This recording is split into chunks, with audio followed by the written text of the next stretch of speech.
যে আফগানিস্তান যেন আমাদের শত্রু একটা রাষ্ট্র, আফগানিস্তান যেন সেখানে কোনো মানুষ বসবাস করে না, এমন একটা ভয়ঙ্কর চিত্র মিডিয়াতে উল্লেখ করার কারণে আজকের এই আফগানিস্তানের সফরের পরে একটা অভ্যর্থনার আয়োজনের ব্যবস্থা করা হচ্ছে। নাজেমে তালিমাত মুফতি রইসুল ইসলাম সাহেব দামাত বারকাতুল্লাহ আলিয়া জি হুজুর, এবং আমাদের শায়েখ জামিয়ার আসাতিজা কেরাম,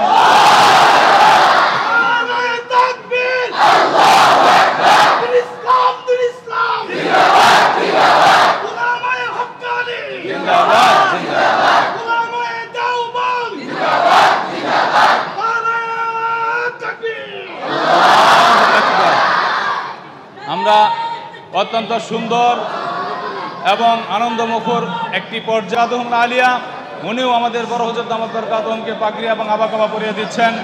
আল্লাহ রাব্বুল আলামিন উভয় শায়েখের হায়াতকে দীর্ঘায়িত করুক, সিহহাত এবং আফিয়াতের মাঝে আমাদের মাঝে ওনাদেরকে বহাল রাখুন। আমাদের ত্রিশাল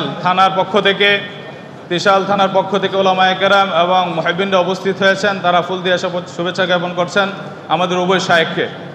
আমাদের মহল্লাবাসী এবং ব্যবসায়ী ভাইয়েরা, বিশেষ করে হিজবুল্লাহ রোডের ব্যবসায়ী ভাইয়েরা, তারা ফুল দিয়ে শুভেচ্ছা জ্ঞাপন করছেন আমাদের বড় হুজুর দামাত বারকাতুহুমকে, এবং মাহবুবুল্লাহ কাসিমি সাহেব দামাত বারকাতুহুম আলিয়াকে। মেছুয়া বাজার ব্যবসায়ী পক্ষ থেকে ফুল দিয়ে শুভেচ্ছা জ্ঞাপন করছেন। মধুবাগলি মহারাজা রোডের ব্যবসায়ীদের পক্ষ থেকে ফুল দিয়ে শুভেচ্ছা জ্ঞাপন করছেন।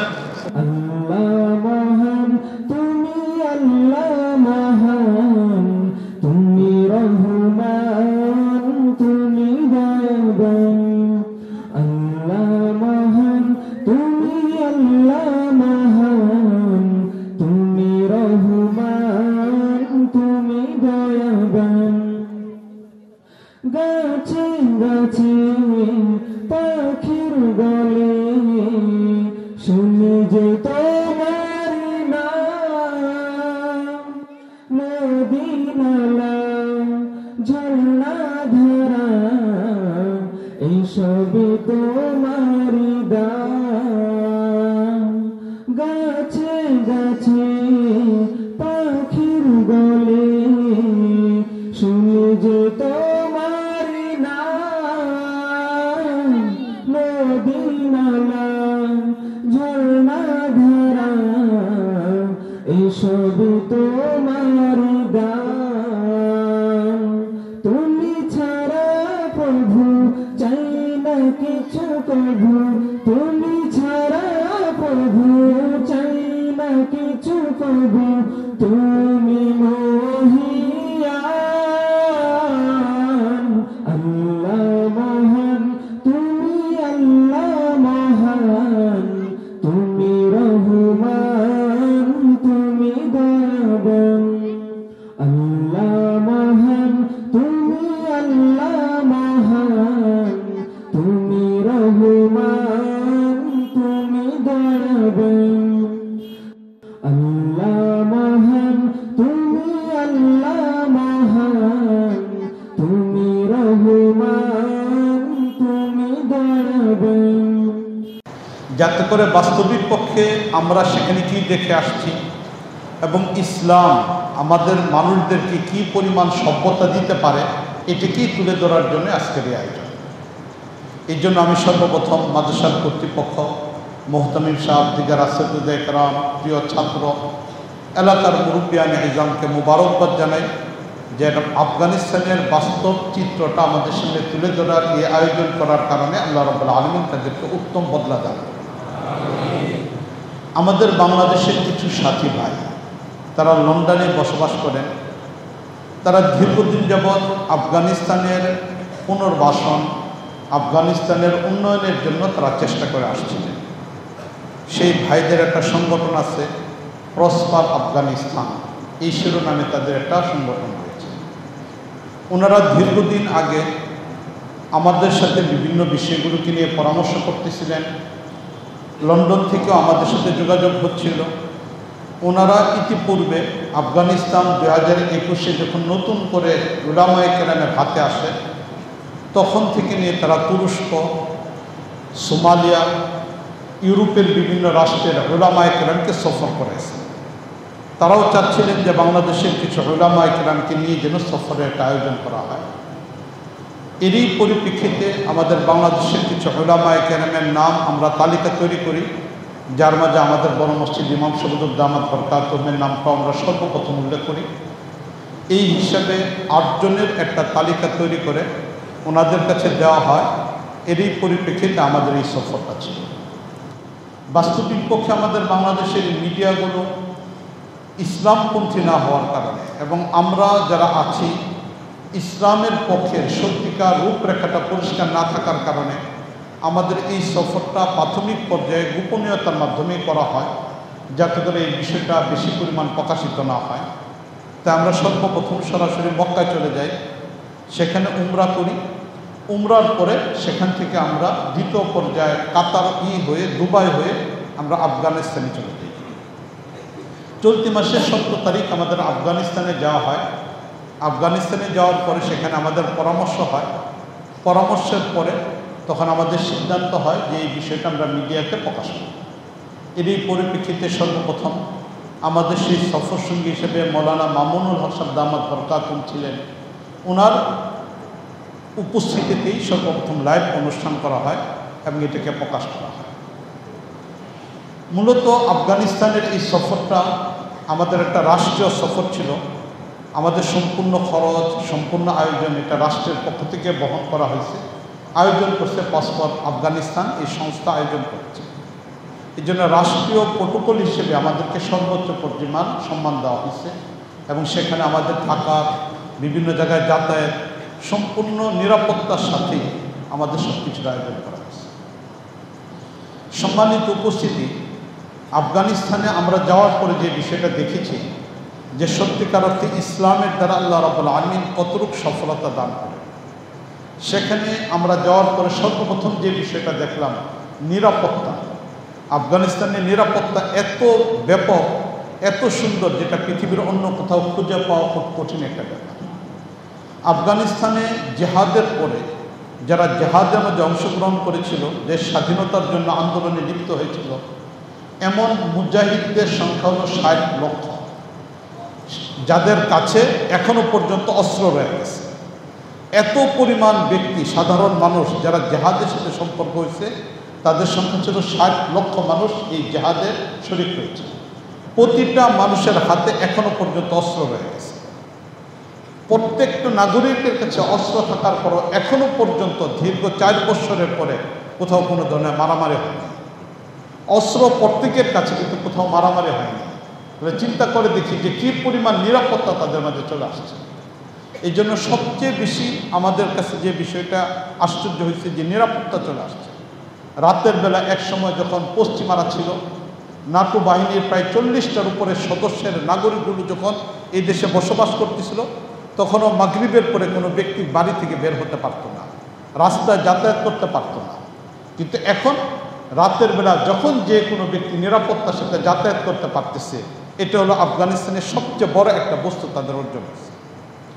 দ্বিতীয় নম্বর যে বিষয়টা তাদের হচ্ছে, একসময় যে আফগানিস্তান খাদ্যের দিক থেকে অভাবে ছিল, দীর্ঘদিন যুদ্ধ থাকার কারণে তাদের মাঝে খাদ্যের একটা অভাব ছিল। আলহামদুলিল্লাহ, আল্লাহ রাব্বুল আলামিনের দ্বীনকে মানার কারণে এখন তাদের ফসলের মধ্যে বরকত চলে আসছে। তাদের পর্যাপ্ত পরিমাণে ফসলের বিষয়গুলোকে চলে আসছে। তো এই যে আফগানিস্তানের একটা নিরাপত্তা, খাদ্যের অভাব, সূরা কুরাইশের মধ্যে আল্লাহ রাব্বুল আলামিন ইরশাদ করেছেন, ফালইয়াবুদু রাব্ব হাযাল বাইত আল্লাযী আত'আমাহুম মিন জু'ইন ওয়া আমানাহুম মিন খাউফ।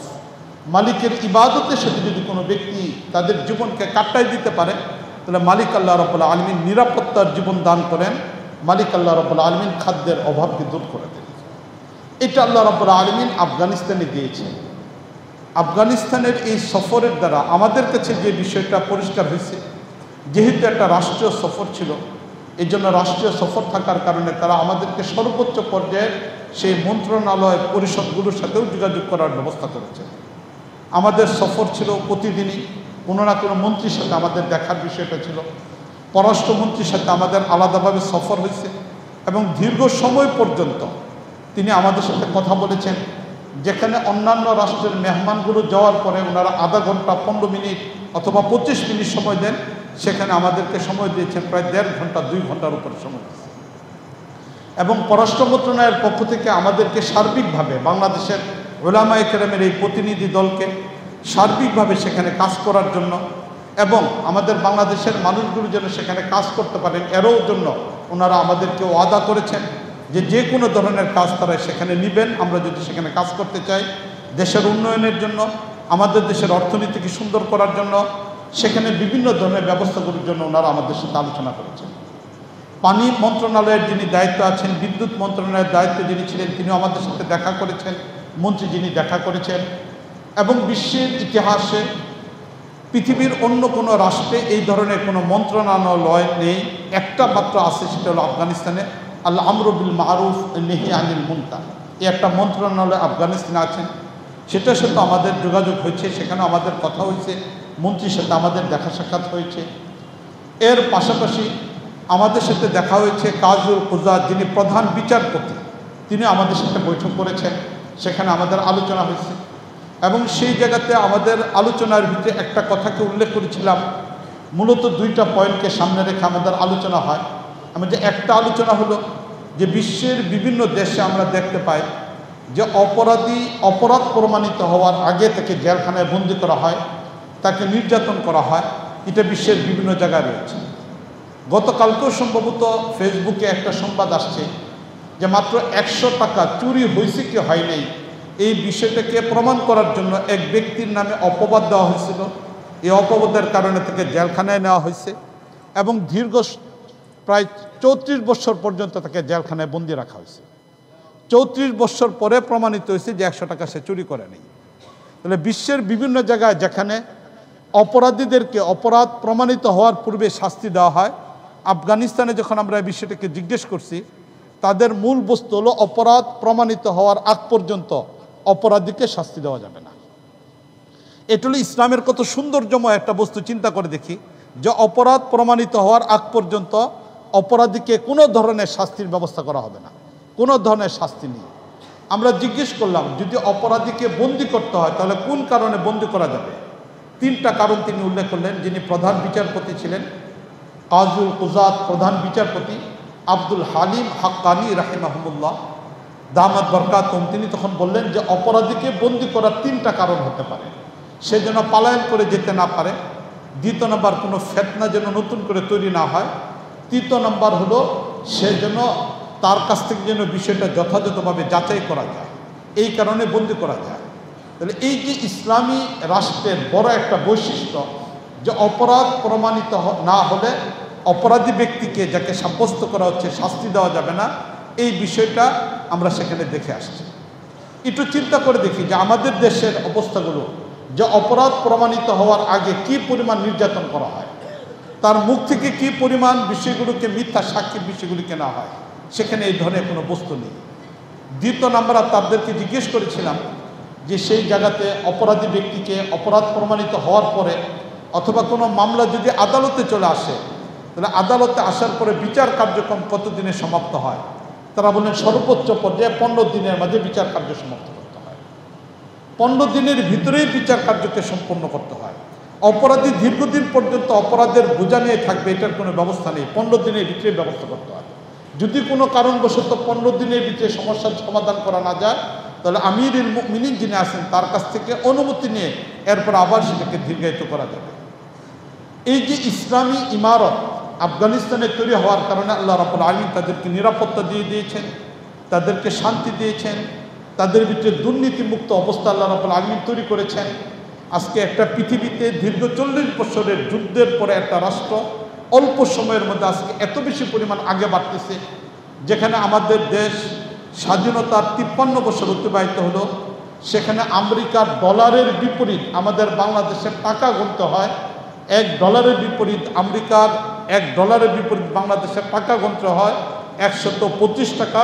সেখানে সদ্য জন্ম নেওয়া স্বাধীন একটা ইসলামী ইমারত, তাদের $1 বিপরীত টাকা দিতে হয় মাত্র 60 থেকে 65 টাকা।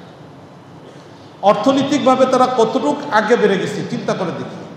আজকে বিশ্বের বিভিন্ন অর্থনীতিবিদ যারা আছেন তারা হয়রান হয়ে গেছেন যে আফগানিস্তান এত অল্প সময়ের মধ্যে কিভাবে আগে বাড়তেছে। এই জন্য বাস্তবিক পক্ষে ইসলামের ছোঁয়া যে জায়গায় লাগে সেটা সফলতা অর্জন করে। এই ইসলামের ছোঁয়া যখন আফগানিস্তানে লেগে গেছে, আল্লাহ রাব্বুল আলামিন এই আফগানিস্তানকে সফলতা দান করেছে। এটি হলো আফগানিস্তানের সবচেয়ে বড় বৈশিষ্ট্য। ইসলামকে বাস্তবায়ন করার কারণে আজকে তারা এই জায়গায় চলে আসছে। তাদের ব্যাপারে আলোচনা করতে গেলে লম্বা সময়ের প্রয়োজন, আর সেই লম্বা সময়ের দিকে যাচ্ছে না। আমি 5 থেকে 10 মিনিটে আলোচনাকে শেষ করব। তাদের এই সফলতা অর্জনের পিছনে কয়েকটা কারণ আমার বুঝে আসছে। এর মধ্যে 1 নম্বর কারণ যেটা আমার বুঝে আসছে, রাসূল করিম সাল্লাল্লাহু আলাইহি ওয়াসাল্লাম ইসলাম প্রতিষ্ঠা করার 2টা পদ্ধতিকে রেখেছেন। নাম্বার 1 গণজোয়ার, নাম্বার 2 জিহাদ ফি সাবিলিল্লাহ। এর বিকল্প কোনো পদ্ধতির দ্বারা কখনো ইসলাম প্রতিষ্ঠা হতে পারে না। রাসূল করিম সাল্লাল্লাহু আলাইহি ওয়াসাল্লাম মক্কা থেকে মদিনায় গিয়েছিলেন, গণজোয়ারের মাধ্যমে সেখানে ইসলামী হুকুমত তৈরি হয়েছিল। এই জন্য ইসলামী হুকুমত তৈরি করার একটা পদ্ধতি হলো গণজোয়ার। রাসূল করিম সাল্লাল্লাহু আলাইহি ওয়াসাল্লাম 13 বছর মক্কা থেকে মদিনা যাওয়ার পরে 8 বছর পরে জিহাদের মাধ্যমে মক্কা বিজয় করেছিলেন। তাই ইসলামের বিজয়ের 2টাই পথ, একটা গণজোয়ার, দ্বিতীয় নাম্বার জিহাদ ফি সাবিলিল্লাহ। রাসূল করিম সাল্লাল্লাহু আলাইহি ওয়াসাল্লাম, সাহাবায়ে কেরাম, তাবেঈন বিশ্বের বিভিন্ন জায়গায় ইসলামী রাষ্ট্র প্রতিষ্ঠা করেছিলেন জিহাদের মাধ্যমে। পরবর্তীতে এই জিহাদের প্রক্রিয়া না থাকার কারণে দীর্ঘদিন পরে আফগানিস্তান হলো বর্তমান পৃথিবীতে একটা রাষ্ট্র যারা জিহাদের মাধ্যমে প্রতিষ্ঠিত। তাহলে এই আফগানিস্তানের সফলতার বড় একটা মাধ্যম জিহাদের মাধ্যমে প্রতিষ্ঠিত একটা রাষ্ট্র, যেটা বর্তমান পৃথিবীতে অন্য কোথাও নেই। পৃথিবীর অন্য কোথাও হয়তো জিহাদ চলমান, তো জিহাদের পরে সেখানে রাষ্ট্র প্রতিষ্ঠা হয়নি। যেমন আফ্রিকার দেশ তিউনিসিয়া, সেখানে জিহাদ চলমান ছিল, কিন্তু সেখানে জিহাদের প্রক্রিয়াতে রাষ্ট্র প্রতিষ্ঠা হয়নি, বরং তখন ভিন্ন প্রক্রিয়াতে রাষ্ট্র ক্ষমতা যাওয়ার পরে সেখানে বর্তমান পুরা পার্লামেন্টকে ভেঙে দেওয়া হয়েছে এবং যারা দায়িত্বশীল ছিলেন উলামায়ে কেরামের কারো পা, কারো হাত, কাউকে জেলখানায় বন্দী করে রাখা হয়েছে। আফগানিস্তানে হলো পৃথিবীর বুকে বর্তমানে একটা রাষ্ট্র যারা জিহাদের মাধ্যমে প্রতিষ্ঠিত। এটা হলো আফগানিস্তানের বড় একটা সফলতা। দ্বিতীয় নম্বর, আফগানিস্তানের দ্বিতীয় নম্বর সফলতা হলো ক্ষমতা উলামায়ে কেরামের হাতে। যাদের হৃদয়ের মধ্যে আল্লাহর ভয় আছেন, যাদের হৃদয়ের মধ্যে আল্লাহ রাব্বুল আলামিনের সেই মহাব্বত আছেন, যাদের জীবনের মূল টার্গেট হলো ইসলামকে কাগজের পৃষ্ঠা থেকে জীবনের পৃষ্ঠে আসা, সে উলামায়ে কেরামের হাতে ক্ষমতা রয়েছে। আমরা আফগানিস্তানের বাইরে যাওয়ার সুযোগ পাইনি, কাবুলের বাইরে যাওয়ার সুযোগ পাইনি। শুধু খুস্ত একটা জায়গা, প্রদেশ, সেখানে আমরা গিয়েছিলাম। এই খুস্ত প্রদেশের যিনি গভর্নর, তার সাথে আমাদের দীর্ঘ সময় পর্যন্ত প্রায় 11:30 থেকে নিয়ে বিকাল 4টা পর্যন্ত ওনার সাথে আমাদের জুমার নামাজ, দুপুরের খাবার, লম্বা সময় পর্যন্ত ওনার সাথে আমাদের বৈঠক হয়। এই বৈঠকের পরে উনি আমাদেরকে জানাইলেন তিনি একজন গভর্নর। গভর্নরিং কাজের পরে তিনি যে কাজটা করেন সেটা হলো একটা মাদ্রাসায় হেদায়া পড়া। তিনি এখনও পর্যন্ত রানিং একজন গভর্নর, কিন্তু নিয়মিতভাবে প্রতিদিন তিনি ঘন্টা করেন। আমাদের স্বরাষ্ট্র মন্ত্রণালয়ের ডেপুটি স্বরাষ্ট্র মন্ত্রণালয়ের দায়িত্বশীল মৌলানা হেদায়েতুল্লাহ দামাত বরকাতুহুম খুব অল্প বয়সে, আমাদের চেয়ে হয়তো কয়েক বছরের ছোট হবে এমন অল্প বয়সের একজন ব্যক্তি, যাকে দায়িত্ব দেওয়া হয়েছে ভারত, পাকিস্তান, বাংলাদেশের এই বিষয়গুলিকে দেখার জন্য। তিনি আমাদের সাথে গতকালকের আগের দিনও লম্বা সময় পর্যন্ত কথা বলেছেন। তিনি রাষ্ট্রীয় দায়িত্ব পালন করেন, সকাল 8টা থেকে নিয়ে 3টা পর্যন্ত রাষ্ট্রীয় দায়িত্ব পালন করেন। এরপরে গিয়ে তিনি একটা মাদ্রাসায় ঘন্টা করান, শরহে বেকায়ে জামাতে কোরআনে কারীমের তর্জমা পড়ান 2 ঘন্টা, আর আবু দাউদ শরীফ পড়ান। তাহলে চিন্তা করে দেখে একজন ডেপুটি ব্যক্তি, কিন্তু তিনি এখনো পর্যন্ত মাদ্রাসায় ঘন্টা করাচ্ছেন। যারা রাষ্ট্রের দায়িত্ব আছেন প্রত্যেকেই কোনো না কোনো মাদ্রাসার সাথে জড়িত। এমনকি যিনি বর্তমান আফগানিস্তানের আমিরুল মুমিনিন হিসেবে আল্লামা হিবাতুল্লাহ দামাত বরকাতুহুম, তিনিও পর্যন্ত একজন শেখুল হাদিস, তিনি নিয়মিতভাবে ঘন্টা করেন। তাহলে আফগানিস্তানের সফলতার দ্বিতীয় নম্বর মাধ্যম হলো ক্ষমতা তাদের কাছে যারা আল্লাহর কোরআনের সাথে সম্পর্ক, হাদিসের সাথে সম্পর্ক, উলামায়ে কেরামের কাছে ক্ষমতা। আর যারা সাধারণ মানুষ তারা উলামায়ে কেরামের তত্ত্বাবধানে বিভিন্ন দায়িত্ব পালন করতেছে। এটা হলো আফগানিস্তানের সফলতার দ্বিতীয় নম্বর মাধ্যম। আফগানিস্তানের সফলতার তৃতীয় নম্বর মাধ্যম হলো সেখানে জনগণের হাতে অস্ত্র। রাসূল করিম সাল্লাল্লাহু আলাইহি ওয়াসাল্লাম নামাজ পড়তেন, ওনার সামনে অস্ত্র থাকতো। রাসূল করিম সাল্লাল্লাহু আলাইহি ওয়াসাল্লাম ঘুমাইতেন, ওনার সাথে মাথার পাশে অস্ত্র থাকতো। যারা দাওরা হাদিস পড়েছেন তারা সবাই জানেন যে রাসূল সাল্লাল্লাহু আলাইহি ওয়াসাল্লাম জিহাদের ময়দানে গিয়েছেন, জিহাদ শেষে ফিরে আসতেছেন, সাহাবায়ে কেরাম বিভিন্ন জায়গায় ঘুমাইছেন। এমন অবস্থার ভিতরে নবী ডাক দিলেন, ডাক দিয়ে জিজ্ঞেস করলেন, সাহাবায়ে কেরাম একত্রিত হলো, বললেন যে আমার কাছে অস্ত্র রেখে যখন ঘুমাইছিলাম এক ব্যক্তি অস্ত্র নিতে আসছে, এই হলো সে আমার সামনে বসা রাখতেছে। রাসূল করিম সাল্লাল্লাহু আলাইহি ওয়াসাল্লামের হাতে অস্ত্র থাকতো, সাহাবাদের কাছে অস্ত্র থাকতো। আমি মাঝে মাঝে বলি এই কথা যে অনেক জায়গায় সুন্নতের বিভিন্ন বিষয়গুলির উপর আমাদের আমল হয়, খাবারের সুন্নতের আলোচনা হয়, মসজিদের সুন্নতের আলোচনা হয়, নিঃসন্দেহে এগুলো আমাদের জীবনের সাথে সম্পর্ক প্রয়োজন। তবে অস্ত্রকে সাথে রাখা এই সুন্নতের আলোচনাটা আমাদের হওয়া দরকার। এই জন্য অস্ত্র তাদের হাতে এবং অস্ত্র ব্যবহারের পদ্ধতিও তাদের কাছে নির্ধারিত, যার কারণে এই অস্ত্র থাকার পরেও কোনো ধরনের ঝামেলা তাদের হয় না। এই আফগানিস্তানের সফলতার পিছনে আমি মৌলিকভাবে এই বিষয়গুলিকে দেখে আসছি। এই সফরের কাফেলা আল্লাহ রাব্বুল আলামিন অনেককে রেখেছিলেন, যাদেরকে আল্লাহ রাব্বুল আলামিন এই সফরের মধ্যে রেখেছিলেন। আমাদের সফরের মূলত আমির ছিলেন আল্লামা আব্দুল হামিদ সাহেব দামাত বরকাতুহু, মধুপুরের পিসাব হিসেবে যিনি পরিচিত। ওনাকে এই দীর্ঘদিন পর্যন্ত কাছে থেকে আমি দেখছি, এমন একজন ব্যক্তি আল্লাহ রাব্বুল আলামিনের সাথে সম্পর্ক থাকার কারণে অনেকেরই জিক্রে বাতিনি জিকির সবসময় জারি থাকে। যারা আল্লাহ রাব্বুল আলামিন যাদেরকে এজাজত পর্যন্ত পৌঁছার ব্যবস্থা করেন, প্রত্যেকের এটা বাকি থাকে। তবে আব্দুল হামিদ সাহেব দামাত বরকাতুহুকে যখনই আমি দেখছি, একটা মুহূর্ত জিকির ছাড়া আমি ওনাকে দেখিনি। সর্ব অবস্থায় তিনি আল্লাহর জিকিরের মধ্যে সম্পর্ক ছিলেন, এমন একজন ব্যক্তি। তিনি আমাদের এই কাফেলার আমির ছিলেন। এরপরে আমাদের মাঝে ছিলেন আমাদের আব্দুল হক সাহেব দামাত বরকাতুহু। মানুষের সাথে যার যতটুকু দেখা হয় সেটাকেই বর্ণনা করা হয়, এটা প্রশংসা হিসেবে নয়। আমি এই মনস্টকে দুইটা বিষয়কে দেখছি, যিনি আমাদের আজকে এখানে উপস্থিত ছিলেন।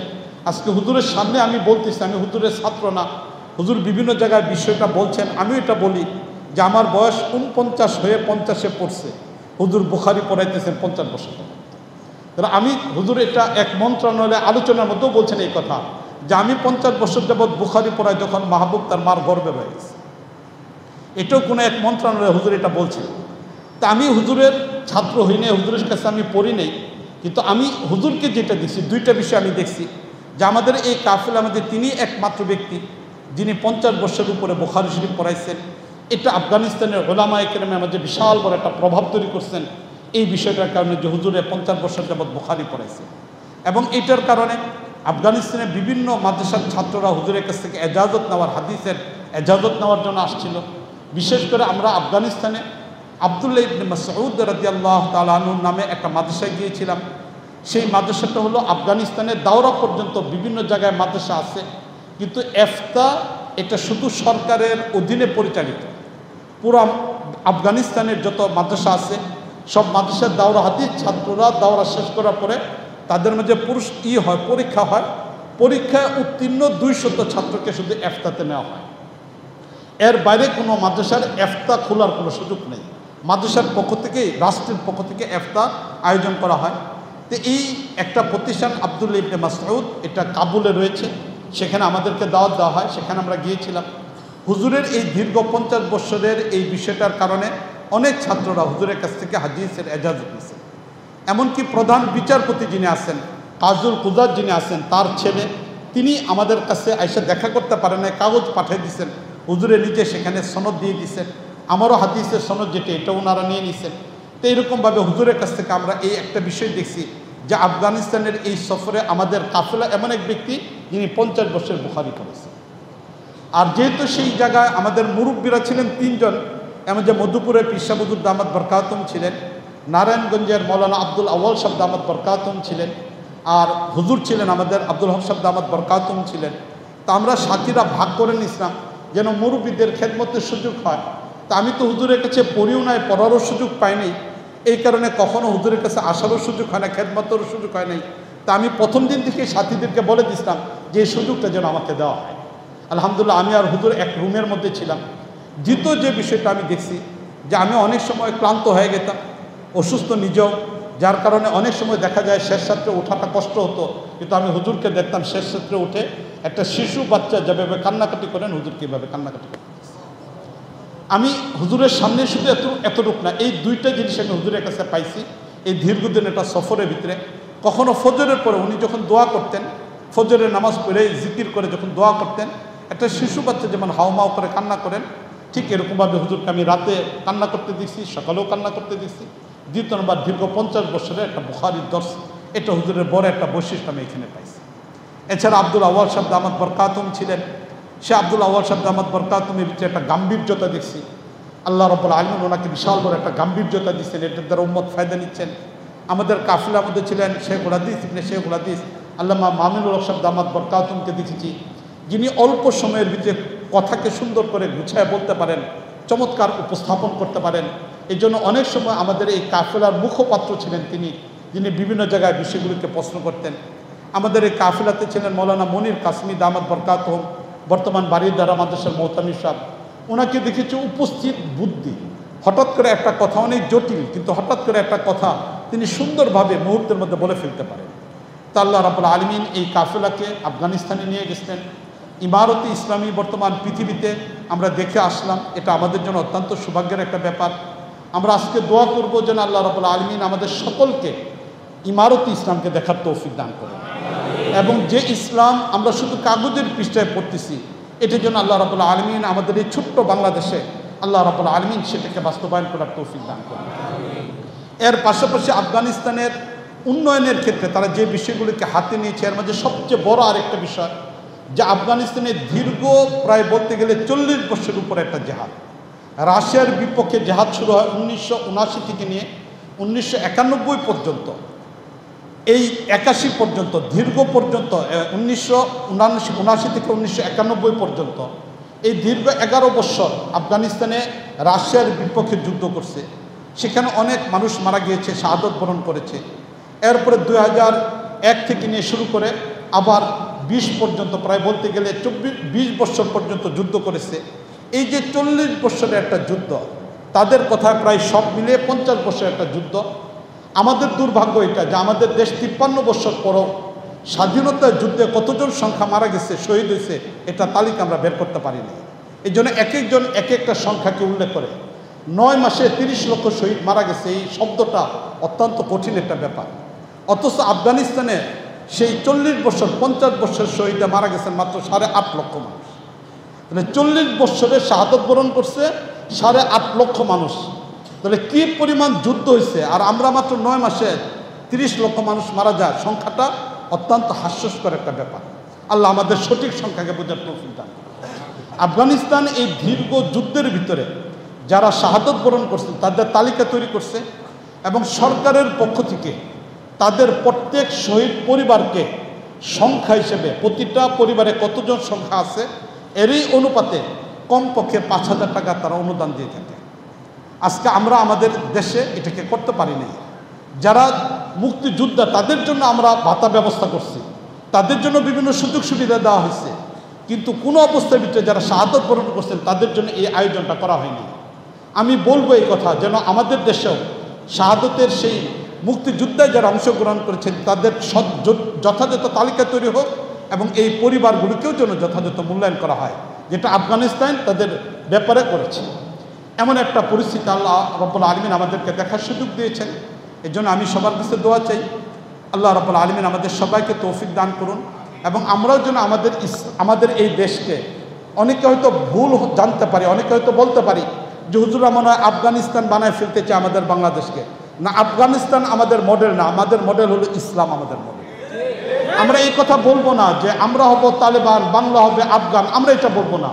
আমরা বরং এটাই বলবো যে আমাদের বাংলাদেশ যেন ইসলামের আলোকে আলোকিত হয়, আমাদের দেশ যেন সত্যিকার ইসলাম যেটা আছে, 90% মানুষ আমরা মুসলমান, এর জন্য ইসলামের আলোকে আমরা সাজাইতে পারি। আল্লাহ রাব্বুল আলামিন আমাদের সবাইকে তৌফিক দান করুন, এবং আফগানিস্তানকে আল্লাহ রাব্বুল আলামিন নিরাপত্তা দান করুন, ইমারতে ইসলামকে আল্লাহ রাব্বুল আলামিন হেফাজত করুন, এবং এই আফগানিস্তানে আমরা যারা গিয়েছিলাম তাদেরকে যেন আল্লাহ রাব্বুল আলামিন নিরাপত্তা দান করেন। যে মানুষটা আমাদের সাথে ছিলেন দীর্ঘ এই সফরে, যাকে আমি খুব কাছ থেকে দেখেছি, রাতে কান্না করা, সকালবেলা কান্না করা, এবং যেটা সবচেয়ে বড় বৈশিষ্ট্য, এর পাশাপাশি আরেকটা বিষয়, হুজুরের কাছ থেকে যেমন হাদিসের সনদ নেওয়ার জন্য মানুষ আসছে, ঠিক এটার পাশাপাশি আমরা যখন ইয়েতে গিয়েছিলাম, খুশতে গিয়েছিলাম, এবং এই অঞ্চলটা ছিল আফগানিস্তানের জেহাদের মূল দুইটা জায়গা, একটা ছিল কান্দাহার, যে জায়গাটা মূলত আফগানিস্তানের ধর্মীয় রাজধানী হিসেবে উল্লেখ করা হয়, ধর্মীয় রাজধানী কান্দাহার, সেটা কাবুল থেকে প্রায় 800 কিলোমিটার দূরে। আমাদের সফরের সময় থাকার কারণে আমরা সেখানে যেতে পারি নাই, সংকীর্ণতার কারণে যেতে পারি নাই। আর অর্থনৈতিক রাজধানী হলো কাবুল। তো দুইটা এলাকা থেকে জাহাজ সবচেয়ে বেশি পরিমাণ আগে বাড়ছে। এর মধ্যে থেকে এক নম্বর হলো কান্দাহার, দ্বিতীয় নম্বর হলো খুস্ত। এই খুস্তে যখন আমরা গিয়েছিলাম, খুস্তের যত ইউনিভার্সিটি আছে, যেটা সরকারি সময় আগে সরকার করেছিলেন ইউনিভার্সিটিগুলো আছে, এই ইউনিভার্সিটিগুলোর প্রধান যিনি আছেন তিনিও একজন আলেম। এখন ইউনিভার্সিটি, সব ইউনিভার্সিটির চ্যান্সেলর যাকে বলা হয়, তিনি হলেন একজন আলেম। তিনিও হুজুরের সাথে স্থায়ী তালুক তৈরি করছেন। আমি দেখছি তিনি হুজুরের সাথে স্থায়ী তালুক তৈরি করছেন। হিসেবে আমাদের সাথে হুজুর ছিলেন। আল্লাহ রাব্বুল আলামিন হুজুরের এই সুস্থতা দান করুন, সফলতা দান করুন, এবং আমাদেরকে যেন সত্যিকার ইসলামের আলোকে এই দেশকে আলোকিত করার তৌফিক দান করুন। ওয়া আখিরু দাওয়ানা আলহামদুলিল্লাহি রাব্বিল আলামিন। এখন হুজুর আমাদেরকে নিয়ে দোয়া করুন। জি না হুজুর, ওইখানে সবাই হুজুরকে দিয়ে দোয়া করেছে, যারা এখানে আছেন মন্ত্রীরা যারা আছেন সবাই হুজুরকে নিয়ে দোয়া করেছেন, তাই দোয়াটা হুজুরেই করবেন।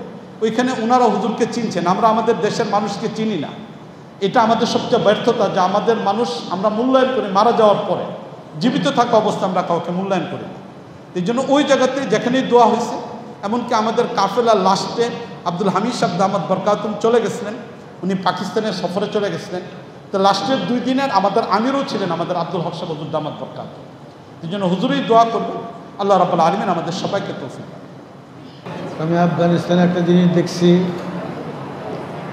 যত বড় পদের লোকই হোক, স্বরাষ্ট্রমন্ত্রী, পররাষ্ট্রমন্ত্রী এসহ যত মন্ত্রী দেখলাম, এত বিনয় তাদের মধ্যে, খুব বিনয়ী তারা। আর একটা জিনিস লক্ষ্য করলাম, তারা খুব ঐক্যবদ্ধ, তাদের মধ্যে পারস্পরিক কোনো মতবিরোধ নেই, একবার ঐক্যবদ্ধ, পুরা জাতি ঐক্যবদ্ধ তারা। যে আমিরুল মুমিনিনের অধীনে উনি যা নির্দেশ দেন সবাই অক্ষরে অক্ষরে পালন করে। অনেক গুণাবলী দেখছি আফগানিস্তানের মানুষদের। আফগানিস্তানের অধিকাংশ মানুষই গরিব, কিন্তু জেহাদের ময়দানে সব অটল। যেন আমেরিকা যখন হুমকি দিছিল, তখন আফগানিস্তানের জনগণ, এটার জন্য মিটিং মিছিলের প্রয়োজন হয় নাই, আধা ঘন্টার ভিতরে সমস্ত আফগানবাসী আমেরিকার বিরুদ্ধে ঐক্যবদ্ধ হয়ে গেছে। আমেরিকাও ঘাবড়ায় গেছে, তাদের ঐক্যবদ্ধ দেখে ওরাও ঘাবড়াইছে। এরকম আমরাও যদি ঐক্যবদ্ধ থাকি আর আমরা দিনের মশল নিয়ে অগ্রসর হই, ইনশাআল্লাহ আমরা আশা করি আল্লাহ পাক আমাদের প্রতি পদে পদে কামিয়াবি দান করবে ইনশাআল্লাহ। আল্লাহুম্মা সাল্লি আলা সাইয়্যিদিনা মাওলানা মুহাম্মদ ওয়া আলা আলি সাইয়্যিদিনা ওয়া নবিয়িনা ওয়া মাওলানা মুহাম্মদ। হে আল্লাহ, তুমি আমাদের আফগানিস্তানের সফরকে বরকতময় করে দাও। হে আল্লাহ, এর নমুনা বাংলাদেশেও তুমি কায়েম করার তৌফিক দান। এই দেশ, এই আফগানিস্তানের পুরা বরকত তুমি আমার নাজিল করো ইয়া আল্লাহ। ইয়া আল্লাহ, আমাদের বাংলাদেশেও ইসলামী হুকুমত চাই। ইয়া আল্লাহ, তুমি দয়া করে কবুল করো ইয়া আল্লাহ। যে সমস্ত ওলামায়ে কেরামের সাথে আমরা একসাথে আফগানিস্তান সফর করেছি, রাষ্ট্রীয় সফরে, তাদের আচরণ দেখে, তাদের আতিথেয়তা দেখে, তাদের আচার ব্যবহার দেখে সত্যি আমরা খুব মুগ্ধ হয়েছি। দেখা যায় আলহামদুলিল্লাহ সারা দেশের সব জায়গায় ক্ষমতা আলেমদের হাতে। এই জন্য এখানে কোনো দুর্নীতি নেই। আফগানিস্তানের মানুষ গরিব, কিন্তু কোনো দুর্নীতি নেই, চুরি ডাকাতি দখলবাজি চাঁদাবাজি এসব কিচ্ছুই নেই। এবং নিরাপত্তা 100% নিরাপত্তা আছে ওই দেশে। পুরুষ মহিলা সবার জন্য নিরাপত্তা আছে। মহিলারাও পর্দার সাথে চলাফেরা করতেছে। আমি এক মহিলাকে দেখছি পর্দার সাথে ব্যবসাও করতেছে, যেটা শরীয়তে জায়েজও আছে, প্রয়োজন। আল্লাহ রাব্বুল আলামিন আমাদের সফরকে পুরাপুরি কামিয়াবি নসিব করুন। আল্লাহ এই সফরের ফলাফলকে এই দেশে বাস্তবায়িত করার এবং বাস্তবায়িত হওয়ার আল্লাহ তৌফিক দান করুন। এ আল্লাহ এই মজলিসের মধ্যে তোমার দিনের আশেক পাগলরা হাজির হয়েছে। এ আল্লাহ তাদের হাতের বরকতে আমাদের সকলের দোয়া তুমি কবুল করে দাও। ওসল্লাল্লাহু তাআলা আলা সাইয়্যিদিনা ওয়া মাওলানা মুহাম্মদ ওয়া আলা আলিহি ওয়া আসহাবিহি আজমাইন। আমিন ইয়া রাব্বাল আলামিন, আমিন ইয়া আরহামার রাহিমিন। ربنا تقبل منا إنك أنت السميع العليم وتب علينا يا مولانا إنك أنت التواب الرحيم. سبحان ربك رب العزة عما يصفون وسلام على المرسلين والحمد لله رب العالمين.